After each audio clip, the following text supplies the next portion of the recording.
프란치스코 교황이 다음 달 제28차 유엔 기후변화협약 당사국 총회에 참석합니다. 현직 교황의 참석은 사상 처음인데 이번 총회 개최지이자 화석연료의 주요 수출국인 아랍에미리트에서 교황이 어떤 발언을 내놓을지 관심이 모이고 있습니다. 제56회 평신도주의를 맞아 한국천주교 평신도 사도직단체 협의회가 강론 자료를 발표했습니다. 평신도에게 주어진 사명과 역할, 믿음의 실현을 위해 권한 3가지 다짐을 살펴보고 요동치는 삶의 풍파 속에서도 신앙을 잃지 않은 평신도의 사연까지 만나봅니다. 팔순을 맞이한 한국의 대표 여성 시인 신달자 씨가 신간을 발표했습니다. 자신의 문학 생활을 망라한 시집 저 거리의 암자와 80년 인생길을 돌아본 미치고 흐느끼고 견디고 두 권을 세상에 꺼내놓은 신달자 시인을 만났습니다.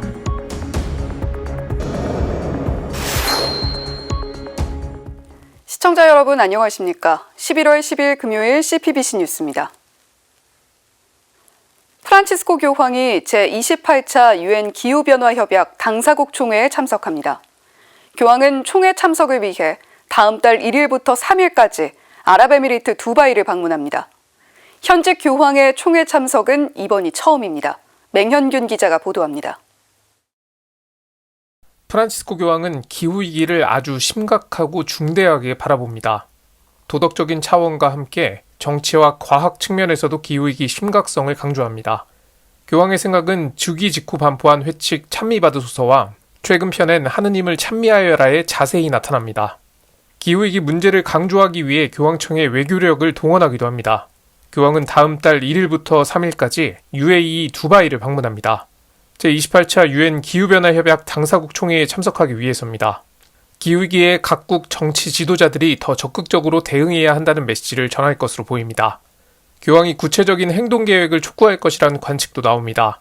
단순히 예산을 더 많이 투입하는 것을 넘어 새로운 세대를 교육해 이 세상의 자원을 다른 방식으로 사용해야 한다는 점을 강조할 것으로 보입니다. Il nostro attuale impegno per la salvaguardia del creato dono di Dio deve inserirsi in un più ampio sforzo per promuovere l'ecologia integrale che rispetti la dignità e il valore di ogni persona umana e riconosca i tragici effetti del degrado ambientale sulla vita dei poveri. 총회에 앞서 지난 6일 UAE 아부다비에 약 30명의 종교 지도자가 모였습니다. 기후위기 대응을 위한 종교 간 모임인 글로벌 신앙 서밋이 진행됐고 교황청에서는 국무원장 피에트로 파롤린 추기경이 참석했습니다. 이 같은 움직임은 기후위기 극복에 대한 교황의 강한 의지를 반영한 것이기도 합니다. 이번 총회가 화석연료의 주요 수출국인 UAE에서 열리는 점도 의미심장합니다. 교황은 바티칸에서 총회 의장과 비공개 회동을 하고 화석연료 수출에 대해 지적하기도 했습니다. 앞서 교황은 지난 2021년 스코틀랜드 글래스고에서 열린 제26차 유엔 기후변화협약 당사국 총회에 참석하려고 했습니다. 하지만 같은 해 7월 결장 협착증 수술을 받아 여행을 취소해야 했습니다. 당시 파롤린 추기경이 대신 참석해 교황의 메시지를 전했습니다. CPBC 맹현균입니다. 이번 주일은 제56회 평신도 주일입니다. 한국천주교 평신도 사도직단체 협의회는 하느님 나라를 향해 쉼없이 나아갑시다라는 제목의 평신도 주일 강론 자료를 발표했는데요. 주요 내용을 서종빈 기자가 전합니다. 평신도는 하느님 백성 가운데 성직자를 제외한 모든 신자를 가리킵니다. 한국천주교 평신도 사도직단체 협의회 강론 자료는 평신도에게 주어진 사명과 역할을 되새기며 시작합니다. 하느님 아버지의 영광을 위해 그리스도의 나라를 온 세상으로 넓히고 모든 사람을 구원에 참여시키며 그들을 통해 온 세상이 실제로 그리스도를 향해 나가게 하는 것입니다. 이어 시노드 역사상 처음으로 평신도가 참여한 제16차 세계 주교 시노드의 여정을 돌아봅니다. 시노드에 참여하는 모든 이가 성령의 목소리에 귀를 기울여 경청하는 교회, 친밀한 교회를 체감하고 있다고 밝혔습니다. 그러나 3년에 걸친 코로나 팬데믹과 전쟁, 기후위기 등으로 교회 공동체의 삶은 위축되고 그리스도를 향한 발걸음은 무뎌졌다고 진단했습니다.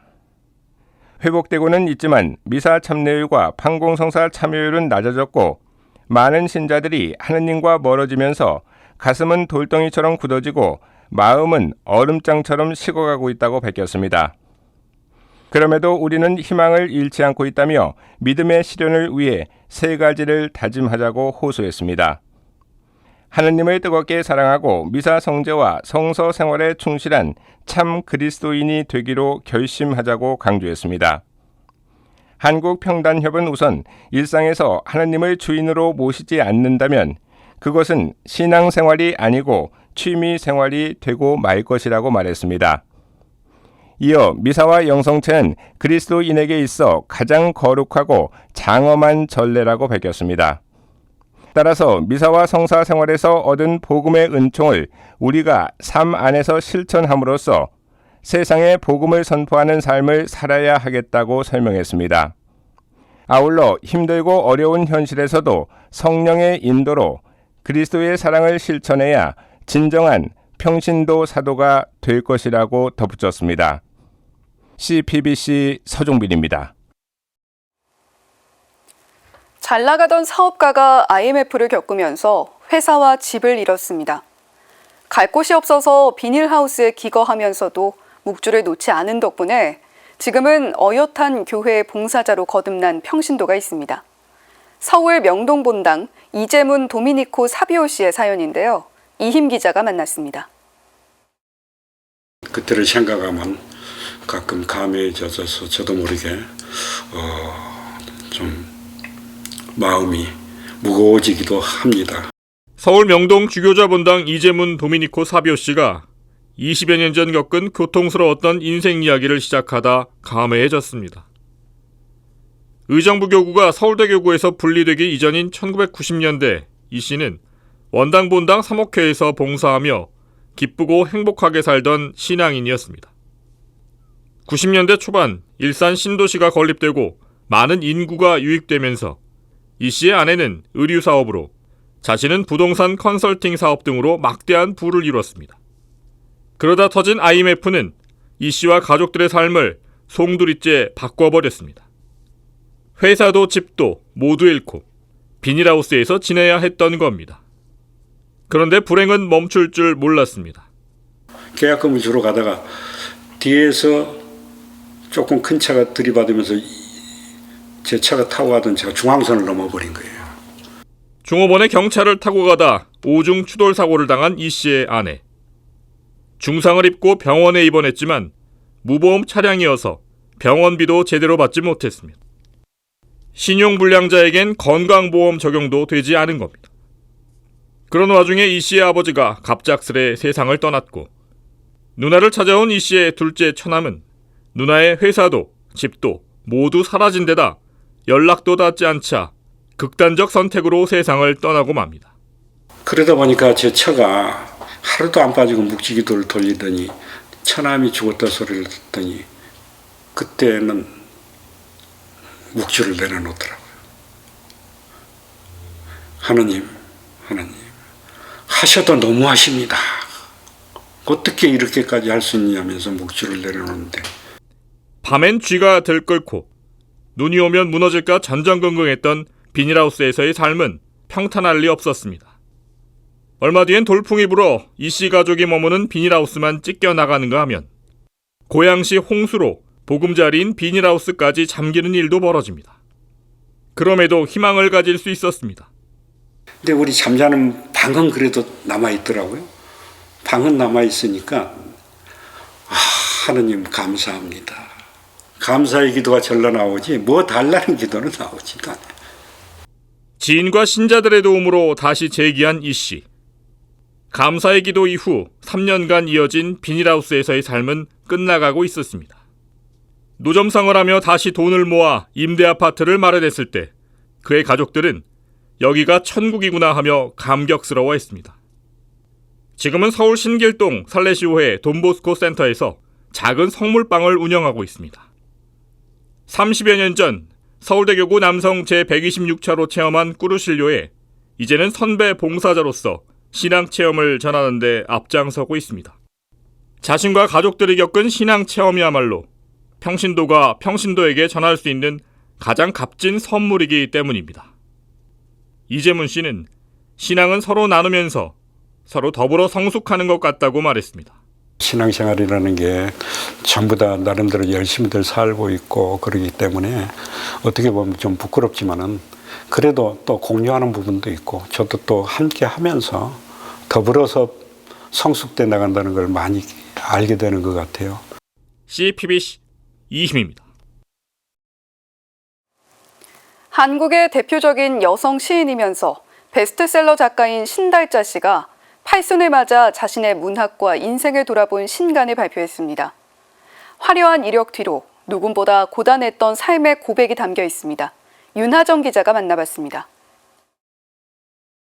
지난 60년간 발표한 1000편이 넘는 시 가운데 182편을 선별한 저거리의 암자, 그리고 그보다 긴 80년의 인생길을 되돌아본 미치고 흐느끼고 견디고, 신달자 시인이 최근 발표한 시선집과 묵상집입니다. 제가 이번에 이제 8순이었어요. 네, 그래서 이 80이라는 인생의 숫자가 미래는 아주 얼마 남지 않고 80년은 길었으니까 그래도 그 80년의 제 인생을 한번 되돌아보는, 그래서 이름을 묵상집이다 이렇게 붙인 거예요. 그래서 정말 하나님께 저 잘 살았어요? 못 살았어요? 이렇게 좀 묻는 것이라고 할까? 작가로서 유명세와 교수로서 안정적인 삶까지 누린 시인은 자신의 인생을 세 단어로 표현하면 묵상집의 제목처럼 미치고 흐느끼고 견디고라고 말합니다. 숙명여대 국문학과 재학 시절 등단했지만 결혼과 함께 펜을 놓았고, 아이 셋을 낳고 행복한 가정을 이룬 듯했지만 뇌졸중으로 쓰러진 남편의 오랜 병 수발과 가족의 생계를 책임져야 했습니다. 신달자 씨는 어려운 형편 속에서도 40이라는 늦은 나이에 대학원 공부를 시작했습니다. 수필집 백치애인, 소설 무리를 걷는 여자 등이 베스트셀러에 오르며 형편이 나아졌고 50살에는 교수의 꿈도 이뤘습니다. 하지만 고행은 이어졌습니다. 남편에 이어 시어머니도 거동이 힘들어졌고 그 끝에 자신도 유방암 판정을 받았습니다. 그야말로 미치고 흐느끼며 견뎌온 삶. 하지만 그 사이 함께 걸어온 믿음과 신은 든든한 버팀목이 됐습니다. 인간이 감당할 만한 무게가 아니었었어요, 그때. 고행이 많았는데 나는 신자의 이제 그 믿음을 가지고 있는 사람이고 부를 사람이 생긴 거예요. 나는 시인인데 그럼 이 말을 남들에게 힘이 되게 말해야 하는 사람이지 않나. 내가 뭔가를 해야 될 것 같은 그런 것이 아마 그것을 그나마 통과하게 되지 않았을까. 네. 감당 못할 숱한 감정을 시라는 가장 절제된 몇 마디 단어로 표현해온 신달자 씨. 시인은 치열하게 젊음을 통과하고 있는 청년부터 인생의 황혼을 걷고 있는 노년에게까지 최선을 다하며 감사하는 매일을 당부합니다. 또 사랑과 용서 등 평범하지만 꼭 필요한 표현들을 강조합니다. 근데 사실은 제가 알기로는 지금 초등학교 아이들에서 90노인까지 정말 처절하지 않은 사람이 없어요. 근데 인생을 제가 80년을 살아보니까 이런 사소한 낱말 하나하나가 우리가 어려울 때 짚고 넘어가는 힘이 되더라고요. 잘못하였습니다. 미안합니다. 고맙습니다. 감사합니다. 사랑합니다. 이 말들이 그나마 그래도 우리가 고된 삶을 살아가면서 그래도 버팅기는 그 내적 힘이 되어준 게 아니었을까. 그러니까 사소한 것을 놓치지 마라. CPBC 윤하정입니다. 오늘 리포트에서 전해드린 프란치스코 교황이 총회 참석처럼 거창하진 않더라도 이번 주말 기후위기의 심각성을 함께 느끼고 체험하는 이들과 공감할 수 있는 곳이 있습니다. 천주교 서울대교구 평신도 사도직단체 협의회 생태영성 실천사업단이 명동 1898 광장에서 다음 주 화요일까지 기후위기 극복을 위한 작품 전시회 절규, 울부짖는 지구, 새 하늘, 새 땅을 이어가는데요. 행동하고 실천하는 것도 중요하지만 진정으로 이 위기를 느끼고 함께 극복하겠다는 의지 역시 중요할 겁니다. 이번 주말엔 가족, 가까운 지인들의 손을 잡고 기후위기 극복을 위한 거대한 연대의 첫걸음을 떼어보시는 건 어떨까요? 이상으로 CPBC 뉴스를 마칩니다. 시청해주신 여러분 고맙습니다.